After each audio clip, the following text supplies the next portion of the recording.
पन्नगे च सुरेन्द्रे च कौशिके पाद संस्पृशि निर्विशेष मनस्काय श्री वीरस्वामिने नमः। आर्हत वाङ्मय में कहा गया है,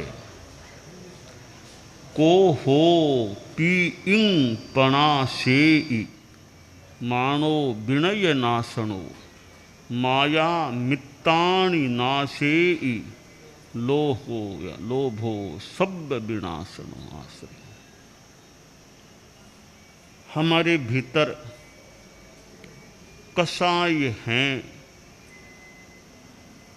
कसाय के रूप में मानो वृत्तियां हैं।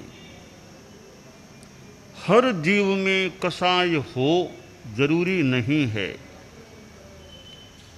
8 आत्मा बताई गई हैं। 25 बोल का 15वां बोल आत्मा 8। 8 आत्माओं में एक तो द्रव्य आत्मा है। वह द्रव्य आत्मा तो हर प्राणी में, सिद्धों में, सब में है ही। जीव है तो द्रव्य आत्मा तो है ही, कोई इसमें विकल्प नहीं है कि किसी जीव में द्रव्य आत्मा है और किसी में नहीं है। कोई विकल्प नहीं, निर्विकल्प एकांत रूप में, चाहे सिद्ध भगवान हो चाहे संसारी जीव हो, द्रव्य आत्मा तो होती ही होती है। दूसरी बात, 8 आत्माओं में एक आत्मा है उपयोग आत्मा। ज्ञानोपयोग, दर्शनोपयोग, चाहे अज्ञान, उपयोग आत्मा भी हर जीव में होती है। यानी द्रव्य आत्मा और उपयोग आत्मा, इन दोनों का साहचर्य है। अनंत काल से ये दोनों साथ हैं और आगे भी हर जीव में रहेंगी। इधर दर्शन आत्मा है तो दर्शन आत्मा भी हर जीव में, सिद्ध हो या संसारी, दर्शन आत्मा भी हर जीव में रहती है, ऐसा प्रतीत होता है। ये 3 आत्माएं, द्रव्य आत्मा, उपयोग आत्मा और दर्शन आत्मा, ये 3 आत्माएं तो हर जीव में उपलब्ध होती हैं। चाहे सिद्ध भगवान के जीव हों या संसारी स्थावर हो या त्रस्त, केवल ज्ञानी हो या छद्मस्त, सब जीवों में ये 3 आत्माएं तो उपलब्ध होती ही हैं, ऐसी प्रतीति है। 8 आत्माओं में बाकी 5 आत्माएं हैं। कसाय आत्मा सब जीवों में नहीं होती। जो भी बीतराग बन गए हैं मनुष्य, उनमें कसाय आत्मा नहीं। सिद्ध भगवान हैं, उनमें केवल ज्ञानी जितने भी हैं मनुष्य, उन सब में कसाय आत्मा नहीं होती, क्योंकि 10वें गुणस्थान के बाद कसाय आत्मा नहीं है। 11वें गुणस्थान में भी उस समय तो कसाय आत्मा प्रकट रूप में नहीं होती। तो कसाय आत्मा सब जीवों में नहीं हो सकती। बहुत जीवों में है भी तो कितने जीवों में नहीं भी है। योग आत्मा है, वे भी सब में नहीं है। 14वां गुणस्थान आ गया, अयोगी केवली गुणस्थान, तो वहाँ योग आत्मा नहीं है। 13 गुणस्थान तक, 13वें गुणस्थान तक योग आत्मा है। उसके बाद न सिद्धों में योग आत्मा है और न 14वें गुणस्थान में योग आत्मा होती है। ज्ञान आत्मा है, वह सम्यक दृष्टि जीवों में है। मिथ्यात्वी जीवों में यानी अनंत अनंत जीवों में ज्ञान आत्मा नहीं होती। चारित्र आत्मा है, वह तो साधुओं में होती है। छठे गुणस्थान से लेकर 14वें गुणस्थान तक चारित्र आत्मा है। बाकी न तो सिद्धों में चारित्र आत्मा होती है और न ये थावर जीवों में, द्विंद्रिय में, त्रिंद्रिय में, चतुरिंद्रिय में, इनमें कोई चारित्र आत्मा नहीं होती है। तो साधुओं में ही चारित्र आत्मा होती है। वीर्य आत्मा है। वीर्य आत्मा भी सिद्धों में नहीं होती है, संसारी जीवों में ही वीर्य आत्मा होती है। तो इसका मतलब हुआ 8 आत्माओं में द्रव्य आत्मा, उपयोग आत्मा और दर्शन आत्मा, ये 3 आत्माएं तो हर जीव में उपलब्ध होती हैं आश्रय। चाहे सिद्ध हो, संसारी हो, साधु हो, असाधु हो, केवल ज्ञानी हो, सद्मस्त हो, बीतराग हो, सराग हो, कोई भी प्रकार का जीव हो, द्रव्य आत्मा, उपयोग आत्मा और दर्शन आत्मा, ये 3 आत्मा तो सब जीवों में उपलब्ध होती है आश्रय। बाकी 5 आत्माएं हैं, वो कोई किसी जीव में होती है, कोई किसी में होती है, सब में होनी आवश्यक नहीं। वे 5 हो गई। कषाय आत्मा, योग आत्मा, ज्ञान आत्मा, चारित्र आत्मा और वीर्य आत्मा। ये 5 सब जीवों में नहीं होती, कईयों में होती है, कईयों में नहीं भी होती है। तो 8 आत्माओं में 3 आत्माएं तो सर्वत्र हर जीव में उपलब्ध होने वाली आश्रय। बाकी 5 आत्माएं वैकल्पिक है, कोई किसी में है, कोई किसी में नहीं है। सिद्ध भगवान होते हैं तो सिद्धों में 8 आत्माओं में से 4 आत्माएं पाती हैं।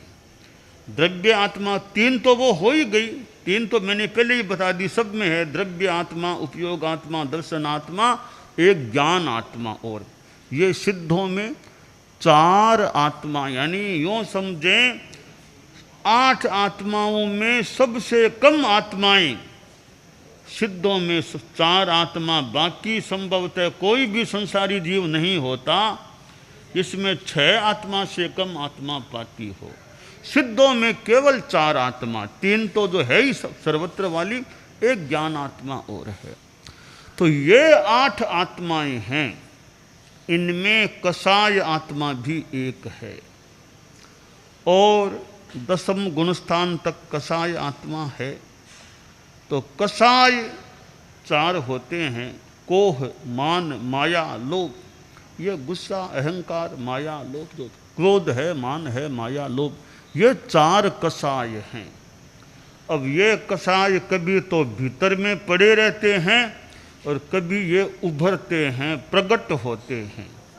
कभी मानो सुषुप्त अवस्था में रहते हैं और कभी जागृत अवस्था में हो जाते हैं। गुस्सा वैसे हमारे भीतर है, कषाय है, तो हर क्षण तो हम गुस्सा करते नहीं हैं। कभी कभी मान लो गुस्सा आता है तो कभी प्रकट रूप में उभर जाता है, बाकी शांत अवस्था, सुषुप्त अवस्था में कषाय रहता है, ऐसा लगता है।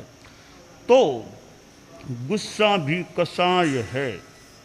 और इंसान को, सबको तो गुस्सा नहीं आता है, पर सामान्य आदमी को गुस्सा भी आ सकता है। और कईयों को गुस्सा अल्प मात्रा में आता है और कईयों को तीव्र मात्रा में और ज़्यादा मात्रा में भी आ सकता है। गुस्सा तीव्र हो सकता है, मंद भी हो सकता है, मध्य स्तर का भी हो सकता है। हो तो हमारा प्रयास यह हो, जितना संभव हो सके हम गुस्से से बचने का प्रयास करें। कोपः शत्रुर मनुष्याणाम शत्रुत्याज्य है। क्रोध है, कोप है, गुस्सा है, वह आदमियों का, मनुष्यों का दुश्मन होता है। आदमी को जब वो कोई मोह कर्म का ऐसा उदय, कोई विपाक कोई होता है, बहुत तेज गुस्से में आदमी चला जाता है, फिर कोई हाथ में चीज है तो उसको फेंक देना, प्रहार कर देना, एकदम लाल पीला हो जाना, कुछ भी बोल देना, ऐसी स्थिति बन जाती है। जैसे दूध में उफान आता है, वैसे आदमी में भी गुस्से का मानो उफान आता है। उफान में पानी के छींटे डालने से वो थोड़ा शांत हो जाता है। इसी तरह तीव्र गुस्से में कोई छींटे डालने वाला मिल जाए, कोई शांत करने वाला मिल जाए, तो हो सकता है थोड़ी देर में वो शांत भी जल्दी हो जाए। परंतु गुस्सा एक हमारी दुर्बलता है जो आवेश के रूप में आता है, और आदमी स्वयं भी कई बार खुद के गुस्से से परेशान किए, इतना गुस्सा मुझे आता है, गुस्सा कैसे छूटे। तो स्वयं के गुस्से से आदमी स्वयं भी परेशान बन सकता है, दूसरों को भी वो परेशान करने वाला बन सकता है। कोई दूसरा गुस्सा करे भी, एक संस्कृत का श्लोक है, क्षमा खड्गम करे यस्य दुर्जन है किं करिष्यति अत्रिणे पतितो वह्निः स्वयमेवोपसाम्यति। कि जिस आदमी के पास क्षमा रूपी तलवार है, हाथ में है, क्षमा रूपी खड्ग है, दुर्जन उसका क्या बिगाड़ेगा। तलवार पास में है, फिर सुरक्षा का भरोसा है, दुर्जन भी क्या करेगा। तलवार कौन सी, वो मारने वाली काटने वाली वो तलवार नहीं, क्षमा रूपी तलवार है, क्षमा पास में है। दुर्जन क्या बिगाड़ेगा, कैसे। कि दुर्जन मान लो थोड़ा ज़्यादा गुस्सेल आदमी है, गालियाँ देगा, बोलेगा, करेगा, बोलने दो, अपने क्या लिया, बोलता ही तो वह क्या खास बात है। तो क्षमा है हमारे, तो कोई कुछ भी बोलो, हमें कोई वापस बोलना नहीं है, लड़ाई झगड़ा करना नहीं है। तो वो आखिर बोलते बोलते कब तक बोलता रहेगा, आखिर तो कब तक, आधा घंटा बोल देगा, 1 घंटा, आखिर कब तक बोलेगा, चुपचाप हो जाए। हम वापस कुछ नहीं बोलेंगे, अग्नि को ईंधन मिलेगी तो वो बढ़ेगी, ईंधन नहीं मिलेगा तो अग्नि अपने आप फिर शांत हो जाती है। तो बोलने वाले को हम नहीं बोलेंगे, इसका मतलब उसको ईंधन नहीं मिल रहा है, फिर आखिर धीरे धीरे वो चुप हो जाएगा। अत्रिणे पतितो वह्निः, आग पड़ती है, नीचे सूखा मैदान है, मिट्टी है, घास फूस कुछ नहीं है, आग गिरेगी, थोड़ी देर में शांत हो जाएगी। घास फूस हो तो आग बढ़ती है। तो हम क्षमा में हैं, इसका मतलब उस गुस्से रूपी अग्नि को घास फूस नहीं मिल रहा है, तो वो अपने आप ही शांत हो जाएगी। गुस्सा करने वाला इतना बड़ा आदमी नहीं, क्षमा धारण करने वाला बड़ा आदमी होता है। शक्ति होने पर भी, सशक्त होने पर भी, शक्तिमान होने पर भी गुस्सा नहीं करना बहुत अच्छी महानता की बात है, बड़ी बात है। कि शक्तिशाली आदमी है फिर भी शांति में वापिस नहीं बोलता, उसने बोला तो बोल दिया।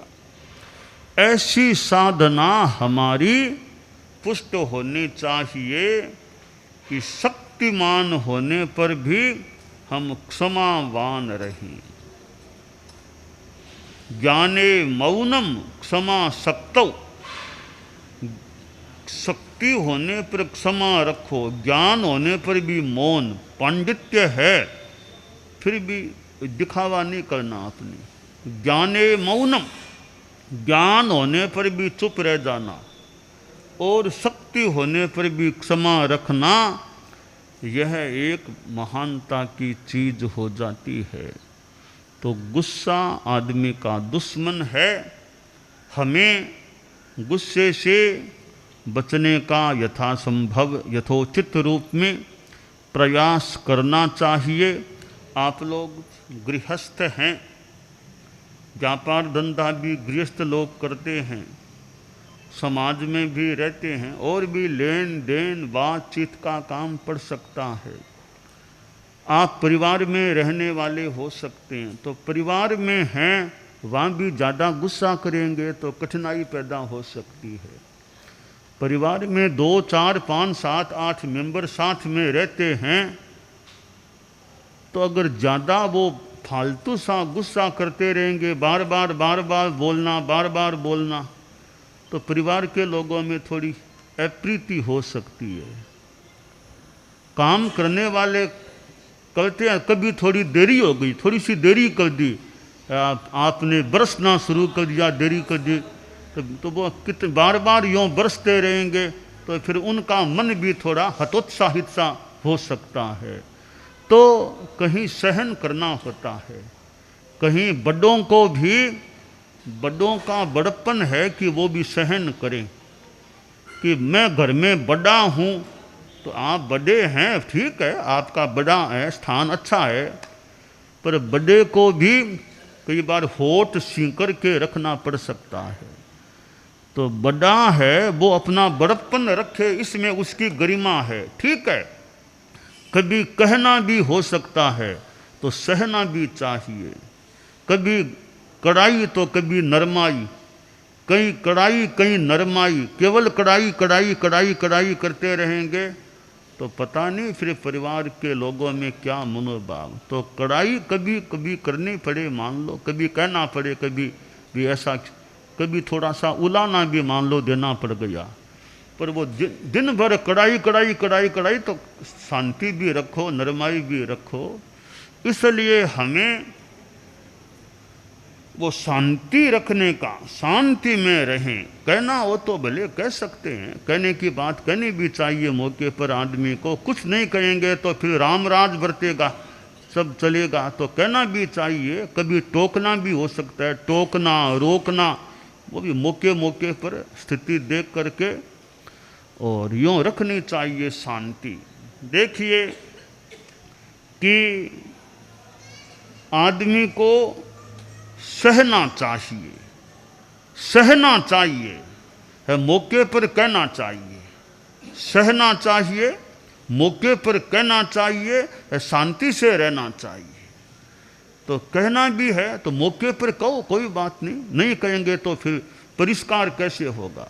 तो मौके पर कहना चाहिए और सहना चाहिए, शांति में रहना चाहिए।